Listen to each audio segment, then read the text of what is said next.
Right Palaniswami, நீ சொல்றது correct தான். கட்சியோட சேர்ந்து கூட்டணி வச்சு அமைச்சு ஒரு கூட்டணிக்கு பேர் வச்சு அதோட நிக்கிறதுக்கு தேர்தல் நேரத்துல வியூகம் அமைக்கிறது, கூட்டணி அமைக்கிறது கரெக்ட். அப்ப இத பேசுற பழனிசாமி ஏன் மார்ஷல் கொள்கையை பத்தி பேசணும்ல? அப்ப நம்ம கட்சி கொள்கை என்ன? நம்ம கட்சி கோட்பாடு என்ன? யாராவது கேட்டா அவன் நிலைமை என்ன ஆகும்? அங்க இருக்க நிருபர் என்னங்க கொள்கை, அடிக்கடி கொள்கை கொள்கைன்னு சொல்றீங்களே, இந்த கொள்கைன்னா என்னன்னு கொஞ்சம் சொல்லுங்கன்னு கேட்டு இருந்தா மாட்டிட்டு இருப்பாரு. தெரியாது. கொள்கைன்னா என்னன்னு தெரியாது. இது எங்க இருந்து ஆரம்பிச்சது? திராவிடன் ஐடியாலஜியோட மோதுறானுங்க பாரு பல பைத்தியக்காரனுங்க. அவனுங்க அறகுறையா தெரிஞ்சிட்டு மோதுறானுங்க. அதுவும் தெரியாது. கொள்கையும் தெரியாது, கோட்பாடும் தெரியாது.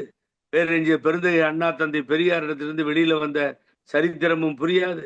கடமை, கண்ணியம், கட்டுப்பாடுன்னு சொல்லி கொடுத்த தாரக மந்திரமும் இவருக்கு தெரியறதுக்கு வாய்ப்பு இல்லை. ஆகவே புரட்சி தலைவர் எம்ஜிஆருடைய கருத்துக்களையும் அவர் ஆற்றிய தொண்டுகளையும் தமிழ் மொழிக்கும் தமிழ் எழுத்துக்களுக்கும் அவர் கொடுத்த வடிவமும் தந்தை பெரியாரின் எண்ணங்களை கனவாக்கியதும் பேரறிஞர் அண்ணா அவர்கள் தந்தை பெரியாரின் கொள்கைகளை நிலைநிறுத்தியதும் எத்தனையோ இருக்கு.